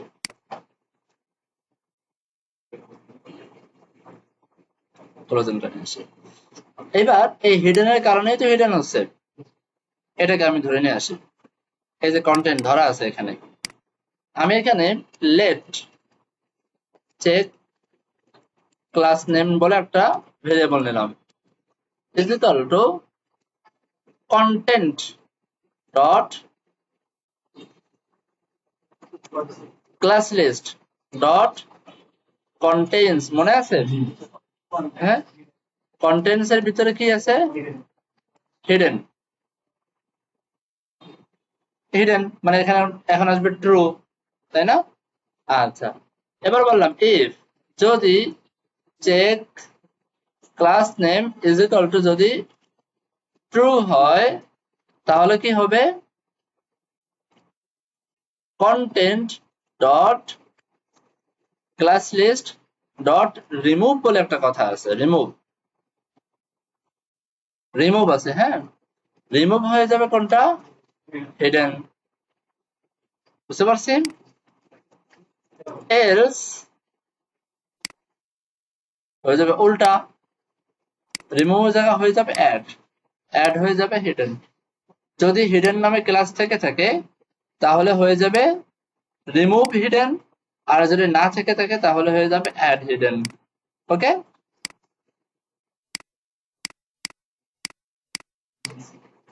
পারা গেছে? হ্যাঁ হ্যাঁ, আর বলেন কি প্রজেক্ট? হ্যাঁ, টু ডু লিস্ট, না টু ডু লিস্ট খুব বড় কিছু না, টু ডু লিস্ট ছোট প্রজেক্ট। টু ডু লিস্টটা আমরা রেট দিয়ে করি, হ্যাঁ রেট দিয়ে করবো ইনশাআল্লাহ। অনেক কাজ করা যায়, অনেক কাজ আছে। এই যে এখানে দেখেন, আমরা এখানে নালিশ অপারেটরের মতো করে এটা ব্যবহার করতে পারি। আমরা এতটুকু যদি নাও লিখি তাও কাজ করবে, দেখবেন এতটুকু লিখলাম না তাও কাজ করছে। ট্রুথি ফলসি ভ্যালু মনে আছে? ট্রুথি ফলসি, হ্যাঁ না এখানে ট্রুথি ফলসি কনসেপ্ট কাজ করতেছে। এটা যদি ট্রুথি হয় তাহলে আসবে, আর যদি ট্রুথি না হয় তাহলে আসবে না। ট্রুথি ফলসি বুলিয়ান না, মনে আছে? ট্রুথি মানে হচ্ছে কি কোন একটা স্ট্রিং থাকা বা কোন একটা নাম্বার থাকা অথবা ট্রু থাকা এরকম। আর ফলসি মানে হচ্ছে আনডিফাইন্ড থাকা বা ফলস থাকা বা নাল থাকা বা জিরো থাকা বা ফাঁকা স্ট্রিং থাকা, এগুলো। এই, ঠিক আছে। আর কোন প্রজেক্ট এরকম ছোট ছোট প্রজেক্ট নিজেরা আবিষ্কার করেন।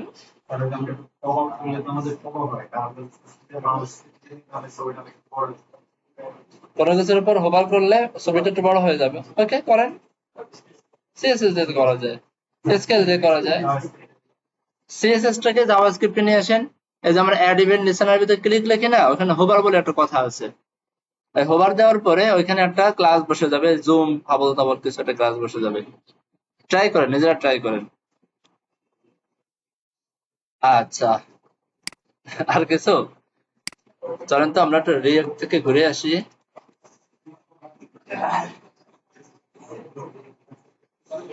রিয়েক্ট জেএস, রিয়েক্টের আগে আগামী ক্লাসে আপনাদেরকে ইনশাল্লাহ আমি একটা টাইপ স্ক্রিপ্ট একটা ধারণা দেবো। জাভা স্ক্রিপ্টের বড় ভাই টাইপ স্ক্রিপ্ট, এটা একটা ধারণা দেবো। হ্যাঁ, ও আচ্ছা আচ্ছা, গিট বাকি রইলো। তো আমাদের ল্যাপটপে তো মনে হয় মাইক্রোসফট ওয়ার্ডটা নেই, তাই না? এটা ছিল আমাদের স্লাইডার, তাই না?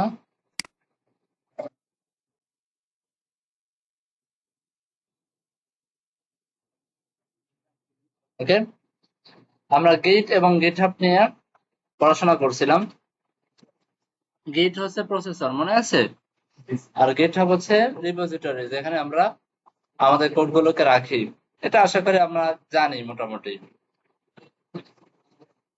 এখন গিটের কিছু ব্রাঞ্চ থাকে, ব্রাঞ্চ। ব্রাঞ্চ তো আমরা বুঝি শাখা, মানে আমরা একটা প্রজেক্ট যখন করি সেই প্রজেক্ট গুলোকে আমরা অনেক ভাগে ভাগ করে করে করে করে রাখতে পারি, হ্যাঁ, বা এক একটা ভেরিয়েন্টকে আমরা এক একটা জায়গায় আলাদা আলাদা করে সেপারেটলি রাখতে পারি, সেগুলোকে বলা হয় ব্রাঞ্চ। মনে করেন একজন অ্যাডমিন, একটা প্রজেক্টের একজন অ্যাডমিন আছে। অ্যাডমিনের কাছে জানা আছে যে আমি আমার যে ওয়েবসাইটটা বানাবো, ওয়েবসাইটটা হচ্ছে দুইটা ভার্সন হবে, ডার্ক মোড এবং একটা ধরেন রেড মোড, সাপোজ একটা উদাহরণস্বরূপ। অ্যাডমিন করলো কি, দুইজন লোককে অ্যাসাইন করলো, ডার্ক মোডের জন্য একজন, রেড মোডের জন্য একজন। দুইজন লোক, দুইজন ডেভেলপারকে সে বা দুইটা টিমকে সে অ্যাসাইন করলো। এখন এই যে ডার্ক মোডের যে টিম, সেই টিমের জন্য অ্যাডমিন একটা ব্রাঞ্চ তৈরি করে দিল, ব্রাঞ্চের নাম দিল যে ভার্সন 0.2। আর রেড মোড যে, তার জন্য একটা ভার্সন ক্রিয়েট করে দিল, নাম দিল হচ্ছে ভার্সন 0.3। ঠিক আছে, একই ওয়েবসাইট, একটা ওয়েবসাইটের এখন অ্যাডমিনের কাছে একটা ব্রাঞ্চ আছে, আবার ডার্ক মোডের জন্য একটা ব্রাঞ্চ, রেড মোডের জন্য আর একটা ব্রাঞ্চ সে তৈরি করে দিল। আচ্ছা, এখন এই দুই বেচারা যখন কোড কমপ্লিট করবে, তাদের কোড যখন করা হয়ে যাবে, তারা তো তাদের ব্রাঞ্চে, নিজস্ব ব্রাঞ্চে এই কোডগুলোকে রাখবে, তাই না? এখন এই অ্যাডমিন বেচারা করবে কি, সে এই ডার্ক মোডের এবং রেড মোড থেকে কোডগুলোকে নিয়ে তার যে নিজস্ব যে ব্রাঞ্চটা আছে সেই ব্রাঞ্চের ভিতরে এনে মার্জ করবে কোডগুলোকে। ঠিক আছে, কোডগুলোকে মার্জ করবে, যেগুলো ডুপ্লিকেট কোড হয়ে গেছে সেগুলোকে ফালাই দেবে। হ্যাঁ, কোনো কোড যদি দেখা যাচ্ছে মারামারি লেগে যায়, আর সেটা দেখে শুনে সেভাবে সে মার্জ করবে। তো মার্জ যখন সে করবে তখন আমার পুরো ওয়েবসাইটের মূল যে ব্রাঞ্চটা, সে ব্রাঞ্চটা এসে দাঁড়াবে হচ্ছে এটা ভার্সন 0.1, এটা হচ্ছে আমার মূল ব্রাঞ্চটা হয়ে দাঁড়াবে। তো এটা যেহেতু মূল ব্রাঞ্চ, এজন্য এটাকে বলা হয় মাস্টার ব্রাঞ্চ বা মাস্টার ওয়েবসাইটের ব্রাঞ্চ। ঠিক আছে, আচ্ছা, এখন যেই বেচারা ডার্ক মুড নিয়ে কাজ করবে, তার কাছে তো একটা ব্রাঞ্চ আছে, যে ভার্সন 0.2 নামে একটা আলাদা ব্রাঞ্চ আছে। সে চাইলে সে মনে করতে পারে যে আমি যে কাজগুলো করতেছি সে কাজে অনেকগুলো ভেরিয়েন্ট বানাবো, আমি একাধিক ভেরিয়েন্ট বানাবো। হ্যাঁ, সে চাইলে সেটাও করতে পারে, সে একাধিক ভেরিয়েন্ট বানাইতে পারে। একইভাবে রেড নিয়ে যে কাজ করবে সেও চাইলে একাধিক ভেরিয়েন্ট বানাইতে পারে।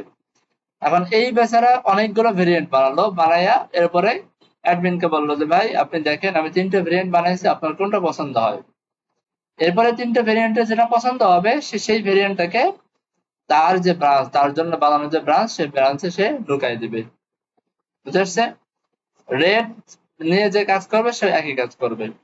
এই যে দেখেন, একটা প্রজেক্টের উপরে নানামুখী যে কাজগুলোকে ম্যানেজ করা, এটাই আসলে করে হচ্ছে গিট এবং গিটহাব দিয়ে। এটাই গিটহাব, আর কিছুই না।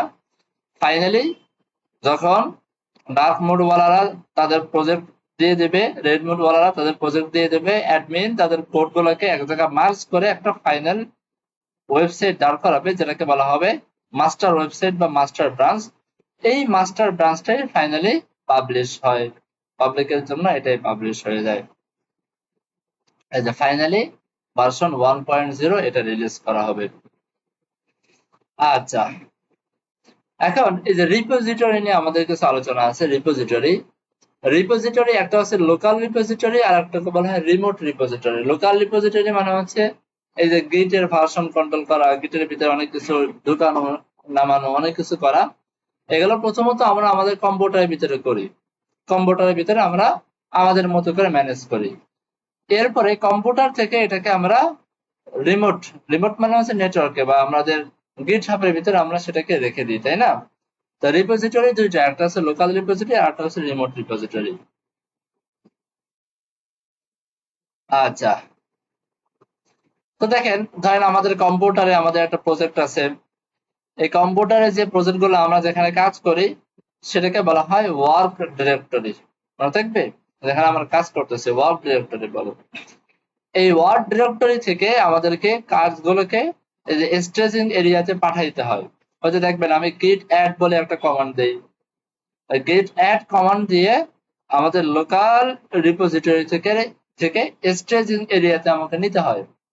স্টেজিং এরিয়ার থেকে আবার আমরা চাইলে সেটাকে ফাইনালি লোকাল রিপোজিটরিতে নিয়ে যেতে পারি কমিট করে, এটাকে বলা হয় কমিট করা। স্টেজিং এরিয়া থেকে কমিট করে আমরা এটাকে লোকাল রিপোজিটরিতে নিয়ে যেতে পারি। বুঝতে পারছি? অর্থাৎ আমরা ধরেন একটা কোডকে একটা পর্যায়ে নিয়ে আমি একটা কমেন্ট করে রাখতে চাই যে এটা ছিল এই কাজের জন্য আমি এই কোডগুলো করছি। তো একটা কমেন্ট করে যখন রাখবো তখন সেটা কিন্তু মানে লোকাল মানে রিমোটে যায় না, রিমোট রিপোজিটরিতে যায় না, বরং আমার কম্পিউটারের ভিতরেই থেকে যায়। বুঝে আসছে? তো প্রথমে আমরা যখন লোকাল ডিরেক্টরি থেকে যখন স্টেজিং এরিয়াতে নেব তখন আমাদেরকে গিট অ্যাড দিয়ে নিতে হয়। স্টেজিং এরিয়া থেকে যখন লোকাল রিপোজিটরিতে আমরা রেখে দিতে যাব তখন আমাদেরকে গিট কমিট দিয়ে নিতে হয়। আর লোকাল রিপোজিটরি থেকে যদি আমরা রিমোট রিপোজিটরিতে পাঠাইতে চাই তাহলে আমাকে গিট পুশ দিয়ে পাঠাইতে হয়। একই আমরা চাইলে রিমোট থেকেও কিন্তু আমরা লোকাল রিপোজিটরি আনতে পারি। আমরা যদি চাই রিমোট রিপোজিটরি থেকে লোকাল রিপোজিটরিতে আনতে, তাহলে আমাদেরকে ফেচ করে আনতে পারি। আর একটা আছে, একবারে রিমোট থেকে যদি আমরা ওয়ার্ক ডিরেক্টরিতে নিয়ে আসতে চাই তাহলে আমাদেরকে গেট ক্লোন অথবা গেট পুল দিয়ে আনতে হয়। ঠিক আছে, আমরা চাইলে এই যে আমাদের ওয়ার্ক ডিরেক্টরি এবং স্টেজিং এরিয়ার মাঝখানে যে ডিফারেন্সটা, সেই ডিফারেন্স গুলোকে আমরা দেখতে পারি। অনেক কিছুই বুঝে আসতেছে না, আমি নিজেও বুঝতেছি, অনেক কিছুই বুঝতেছেন না, মাথার উপর দিয়ে যাচ্ছে। হ্যাঁ, আর ধরে রাখেন, খালি শুধু এতটুকু মনে রাখেন যে এরকম এরকম কিছু একটা কাজ করা যায়। এটা হলো যখন আপনি কোনো প্রজেক্টে অ্যাসাইন না হবেন যত সময় পর্যন্ত তত সময় পর্যন্ত আসলে বাস্তবিক এটা বুঝে আসে না। এটা অনেকটা হজের মাসালার মতো, বুঝতে পারছেন? হজ না করলে মাসালা ক্লিয়ার হয় না। আচ্ছা, তো এখানে একটা জিনিস বুঝতে পারছি যে আমাদের বিভিন্ন কাজ আমরা কমান্ড দিয়ে দিয়ে করি, এগুলো সব কমান্ড। হ্যাঁ, এইখানে আমি কিছু নেসেসারি কমান্ড গুলো বলে দিয়েছি। নেসেসারি কমান্ড এই যে যেমন গিট ইনিট ইনিশিয়ালাইজ করার জন্য, গিট কনফিগ এটা আপনারা করছেন। হ্যাঁ, কনফিগ করার জন্য, স্ট্যাটাস দেখার জন্য, এখানে অনেকগুলো কমান্ড আছে। এই কমান্ড গুলো আপাতত এগুলো দিয়ে খুব একটা কাজ করার দরকার নেই, জাস্ট জেনে রাখেন কিছু কমান্ড আছে, আপনারা এটাকে হেফাজতে রাখতে পারেন। ভবিষ্যতে কখনো যদি কোনো প্রজেক্টে অ্যাসাইন হন যেখানে গিট নিয়ে কাজ করতে হবে, তখন এগুলো নিয়ে কাজ করেন। এখানে আরো কিছু কমান্ড, জাস্ট কিছু কমান্ড দিয়ে রাখা হয়েছে, এখানে আর কিছু না। তো এগুলোই মূলত আপনার গিট এবং গিট হাব। যেমন ধরেন আমরা এত সময় তো বকবক করলাম, আমরা ধরেন একটা একটা প্রজেক্ট নিয়ে আসলে কাজ করার ট্রাই করি, একটা প্রজেক্ট নিয়ে। হ্যাঁ, ধরেন আমরা আমাদের গিট হাবে যদি যাই,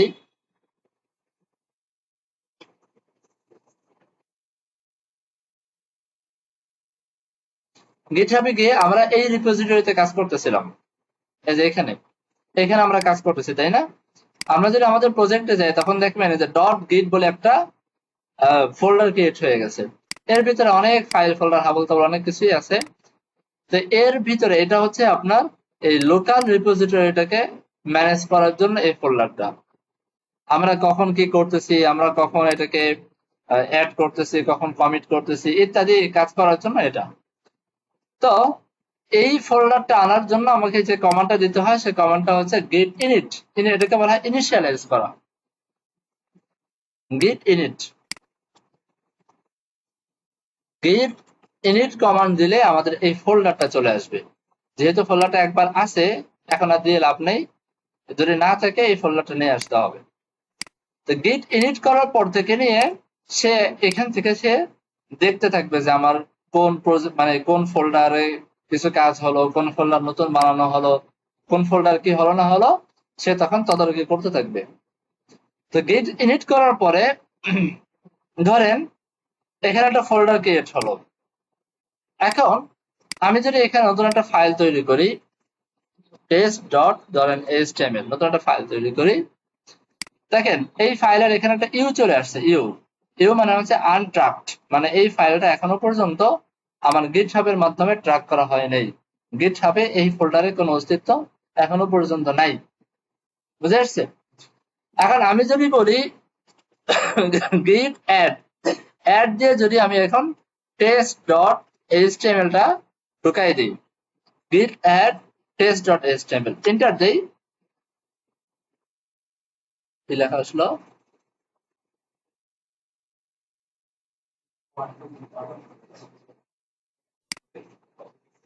আবার দেই তো git add, এভাবে দেই তো।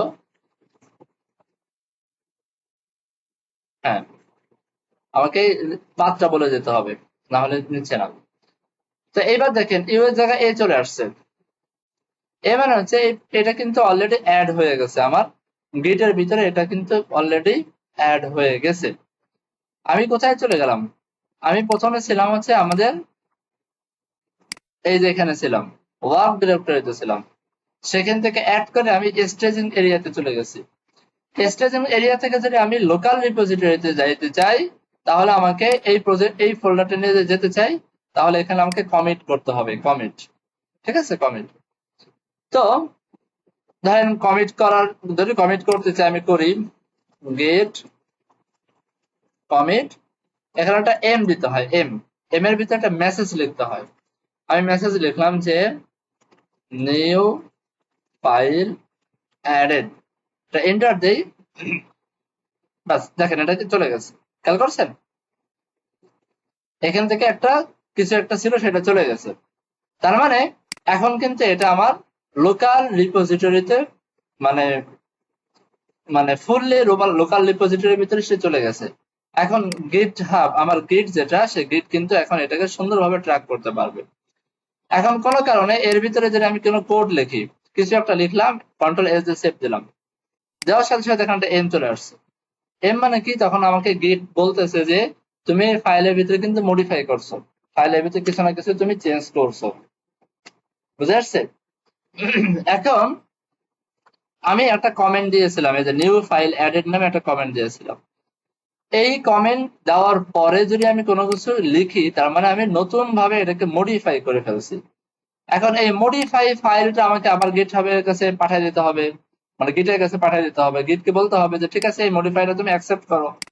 তাহলে আবার আমাকে বলতে হবে গিট অ্যাড, আবার আমি বললাম টেস্ট ডট এইচটিএমএল, নিল মডিফাইটা অ্যাড করে নিল নিজের ভিতরে। এরপর আবার আমি কমিট করতে হবে, গিট কমিট এম, তাই আমি বললাম অ্যাকসেপ্ট মডিফাই, এন্টার দিলাম।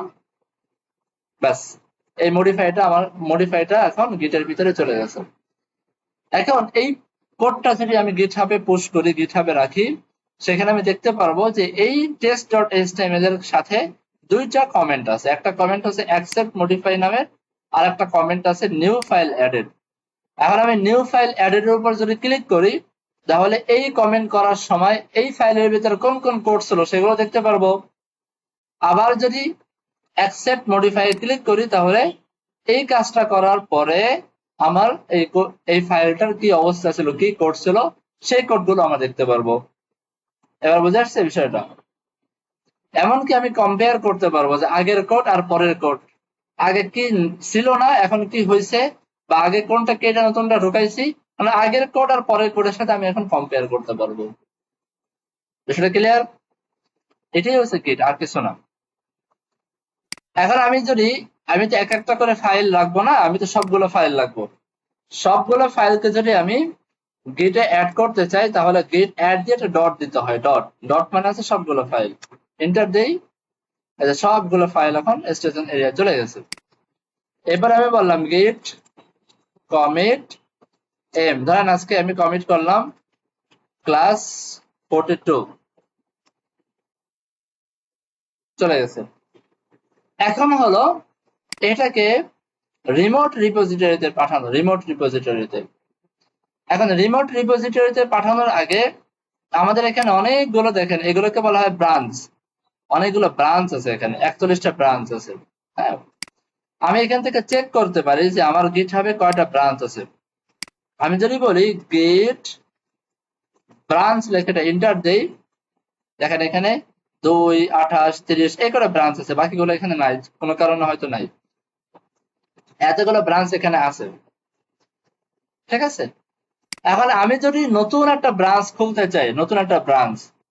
চাই, আমাকে লিখতে হবে গিট চেকআউট, এরপরে একটা হাইফেন বি। এর মানে হচ্ছে সে নতুন একটা ব্রাঞ্চ খুলে সে ব্রাঞ্চে সে চলে যাবে। দেখেন আমি এখানে বললাম যে ক্লাস 42 লিখে একটা এন্টার দিলাম। এবার আবার আমি সেই গিট ব্রাঞ্চ দিয়ে এন্টার দিই, দেখেন চলে আসছে গিট 42, নতুন একটা ব্রাঞ্চ। এখন এটা একটা ভিন্ন কালার, মানে বুঝে ফেলছেন আমরা এই ব্রাঞ্চে আছি। আমি ধরেন এই 2 নম্বর ব্রাঞ্চে যাব, গিট এই ব্রাঞ্চে খুব সুন্দরভাবে গিট চেক আউট, আমি বললাম ক্লাস 02, একটা এন্টার দেই। দেখেন এখানে খেয়াল করেন 2 নম্বর ক্লাসের যে কোডগুলো, সেই কোডগুলো এখানে চলে আসছে, খেয়াল করছেন? আমি আবার যদি এখান থেকে ধরেন আমি যদি চেক করতে চাই আছে কোথায়, গিট ব্রাঞ্চ দিলাম, দেখেন এই যে এখন 2 নম্বরে আছে। আমি এখান থেকে ধরেন 28 নম্বরে যেতে চাই, খুব সহজ, গিট চেক আউট ক্লাস 28, এই 28 নম্বর ক্লাসের কোড চলে আসছে। আমি যদি আবার দেখতে চাই গিট ব্রাঞ্চ দিয়ে, এই যে চলে আসছে। ওকে, তো এরপরে আমাদের দরকার হচ্ছে গিট চেক আউট ক্লাস 42 নম্বর ক্লাস আমার যাওয়া দরকার, আমি 42 নম্বরে যাই। এবারে আবার দেখি তো গিট ব্রাঞ্চ দিয়ে, আমরা 42 নম্বরে আছি। এখন আমরা রিমোট রিপোজিটরিতে যাব। ধরেন আমি এটাকে নতুন একটা কোথাও ওপেন করি, মুশকিল।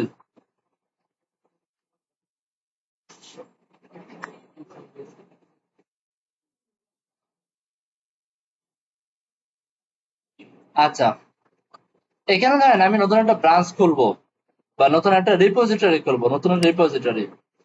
তাই নিউ থেকে যদি আমি যাই,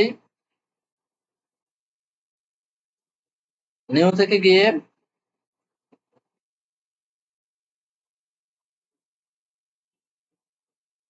হয়ে গেল, হয়ে গেল,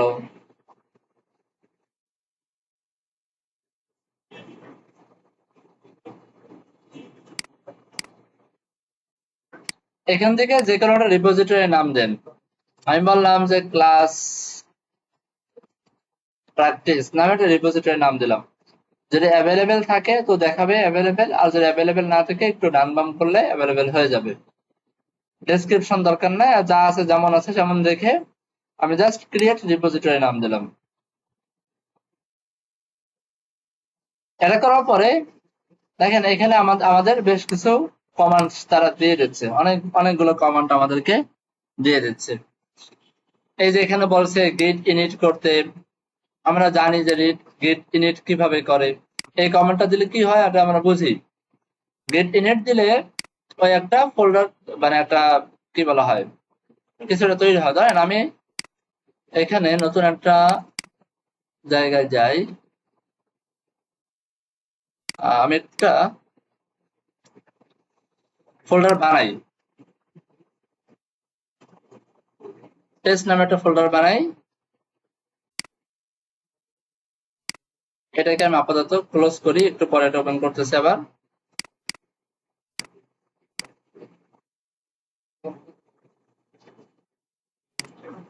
তাহলে এখানে একটা ফাইল বানালাম index.html, আর একটা ফাইল বানালাম style.css। এই দুটো ফাইল এখানে থাকলো। ইন্ডেক্সের ভিতরে আমি কিছু একটা নিয়ে আসি, বাস। এখন এখানে দেখেন কিছুই নাই, কোনো গিটের কোনো মানে কিচ্ছু নাই এখানে। তো এখানে যদি আমি বলি এখন গিট ইনিট, গিট ইনিট বলার সাথে সাথে দেখেন আমার এখানে একটা ফোল্ডার চলে আসছে ডট গিট বলে, খেয়াল করছেন?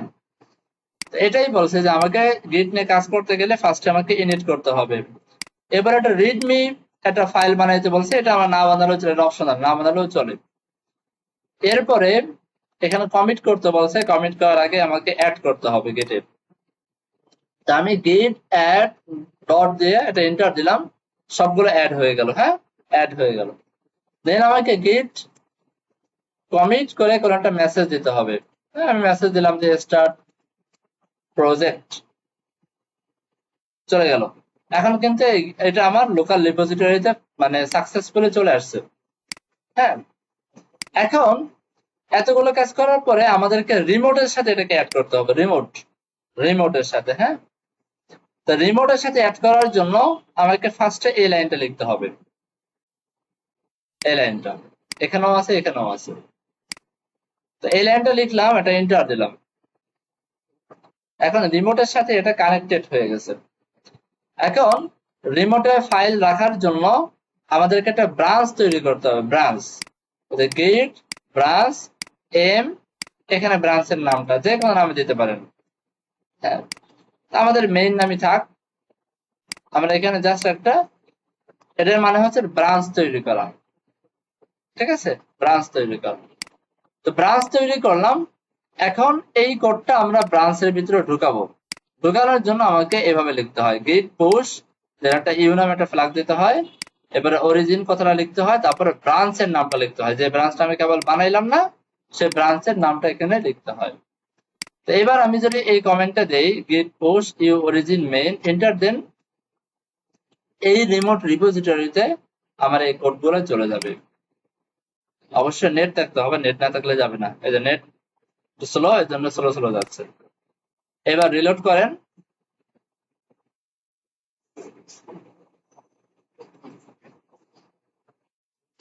কোডগুলো এখানে চলে আসবে।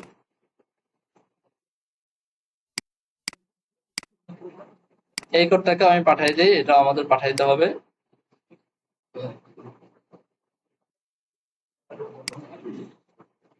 গেট ব্রাঞ্চ, আমরা 42 নম্বর ব্রাঞ্চে আছি, সেই হিসাবে গেট পুশ ইউ অরিজিন ব্রাঞ্চের নামটা ক্লাস 42, এন্টার দেন, দেখবেন সব চলে যাবে।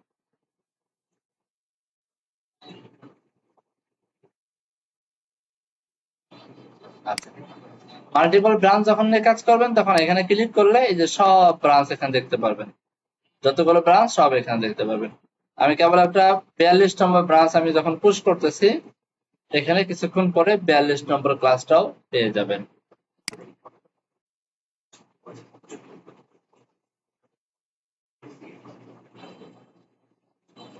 বুঝতে ভাই? গিট মোটামুটি একটা ধারণা আসছে না? নিজেরা একটু ঘাটাঘাটি করেন, দুই একটা প্রজেক্ট গিট হাবে রাখার ট্রাই করেন, দেখবেন পেয়ে যাবেন ইনশাল্লাহ, নিজেরাই পেয়ে যাবেন।